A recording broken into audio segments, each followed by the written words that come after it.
Okay, so Article 100, authority having jurisdiction. This is always a fun one to talk about. It's a very misunderstood definition.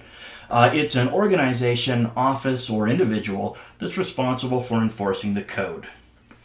Don't overthink this. If you're responsible for enforcing the code, then you're an authority having jurisdiction. There you go. When I got hired on as an electrical inspector, I think back in 2000, my job description was enforce the code. Okay, well, then I'm an authority having jurisdiction. Now, that's not to say that I'm the top of the food chain. My boss was also responsible for enforcing the code. He also was an authority having jurisdiction. And if you had a problem with one of my calls, then you would probably want to get in touch with my boss, the building official. He was also an authority having jurisdiction, and he's higher up on the pecking order than I was. And, what he said would go. But that doesn't mean that I'm not an authority having jurisdiction, the simple fact that I have a boss, because I'm still responsible for enforcing the code, right? I'm not the only person on the planet that's responsible for enforcing the code. There's more than one authority having jurisdiction. And there can be more than one authority having jurisdiction on any given installation or at any given facility.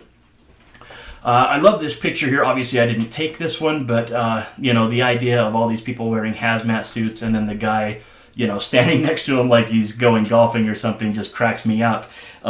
Hits a little bit close to home, though, if I'm being honest, because that's the inspector, right? I can say that because I was one for a long time. Inspectors, unfortunately, we have a bad way of ignoring safety regulations. The guy that's least dressed for the task is probably the inspector. So anyway, there you go. It's an organization, office, or individual responsible for enforcing the code. There's an informational note that I think is quite helpful. It says where public safety is primary, the authority having jurisdiction could be a federal, state, or local department or individual, like a fire marshal, chief of fire prevention, health department, building official, electrical inspector, or others with statutory authority. Usually, that is the AHJ that we're talking about when we discuss the code as electricians and electrical inspectors and design professionals. Usually, we're talking about an inspector or enforcement agency or something like that. But that's not always the case. Sometimes we'll have a very large industrial type of facility where the initial installation and inspection process was done several years ago, and a lot of times we'll have agreements between a city and an industrial facility, and the industrial facility will say, "Listen, we built this building, but don't think for 1 second that we're never going to do electrical work in here again. We do electrical work in this building all day, every day.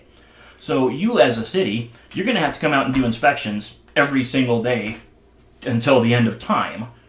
Or we're going to have to acknowledge that you're not going to come out here and do inspections because it's not possible." And in those instances, the AHJ is going to be somebody that works at the industrial facility, right? It could be the safety coordinator.